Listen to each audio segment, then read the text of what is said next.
I typically go to Young Israel's for some reason. I just feel comfortable. I definitely feel more comfortable in Ashkenazi synagogues than I do in Sephardi synagogues. And it's not because I haven't been to many Sephardi synagogues.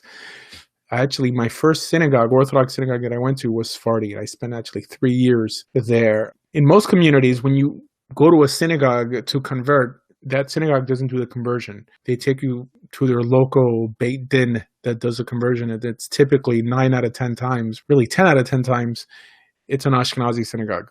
Mm-hmm. Mm-hmm. So once I had my first taste of Ashkenazi Judaism, I didn't go back, just because I just think they're much friendlier. I've always felt a disconnect with the Sephardi community. Have you been to Sepharadim? Yes, and it's beautiful. You know, it's like 2 floors. It's all marble. It's very nice. It's kind of empty. Mm-hmm. Like at least the last time I went, it was full. I think because they were having an installation of the president, but it was pretty packed. People think that because they happen to have darker skin or they come from a Hispanic background, that they're going to be welcomed in a Sephardi synagogue. It's typically the opposite. Just because if you're not Israeli, they will kind of shun you because they're very close like that. However, once they accept you, then you're like part of the family. But for them to accept you, there's a lot of hoops for you to jump through.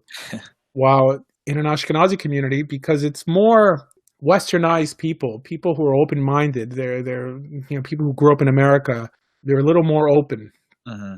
And I had the same experience in Israel. I felt comfortable around Americans and like not necessarily Israelis, just because the culture is so different. How do you think we would, if me and my wife were to ever come down that way, do you think we would be welcome to visit and experience a service at Young Israel? Everybody is welcome to come in, but as long as you're dressed accordingly, they don't care. And obviously, like if you're going to park, don't park in their parking lot. I mean, you have to park like 2 blocks down and just walk in. Why is it that virtually everyone who wants to convert, for sure at least from the Hispanic world, not only claims to be from Marano stock or Bnei Anusim and is so hell-bent on being Sephardi? The truth is that, again, they feel that because they are a people of color, and many Sephardim have color, that they will be better accepted, or because they speak Spanish and books tell them that Sephardim speak Ladino, which is actually not true nowadays, they will be accepted. Or at least they would have found a group to help them. Friends, sorry to burst your bubble. This is not the case. The truth is that the vast majority of individuals who identify with Sephardi Judaism or Edot HaMizrach are not actually Sephardi, i.e. having some connection to Sepharad, to Spain. No, the average Sephardi Jew today, which really should be identified as Mizrahi, are from North Africa or the Middle East. And no, Persian, Turkish, or Yemenite Jews are not Sephardi either.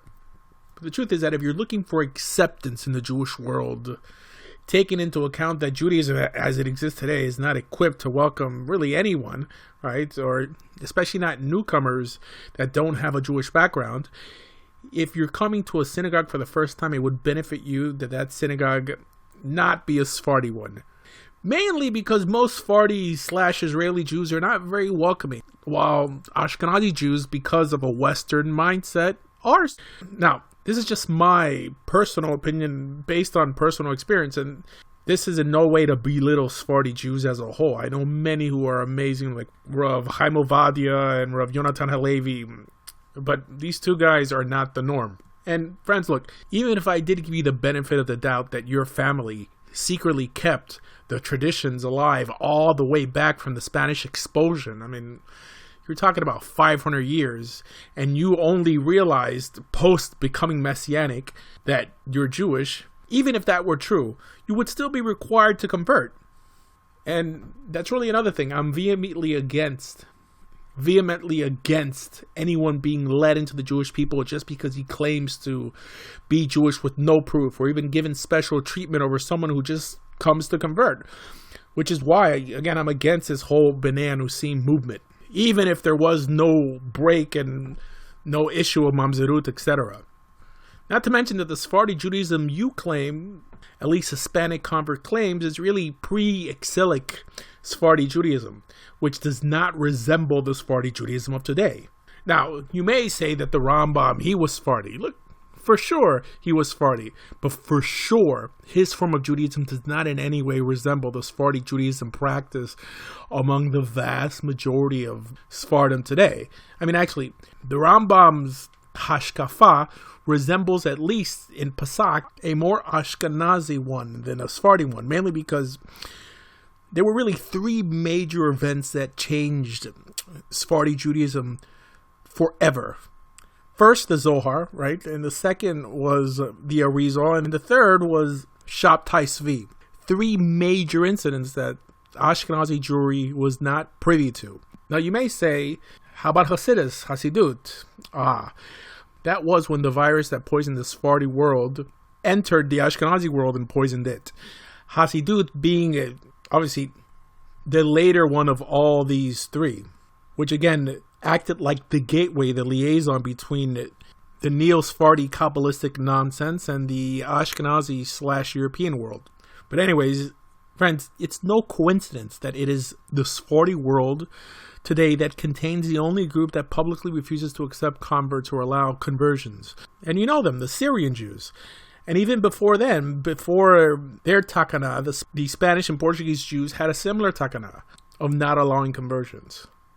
Actually, I remember a dear friend of mine who was actually excommunicated from his family, and he was an Egyptian Jew because he married a convert. Now, after all this, if you're really still determined to be Sephardi, then this is what you need to do. First, master spoken Israeli Hebrew, and spend time in the land, i.e. Israel. If you do those two things, then at least the level of xenophobia on their end will go way down.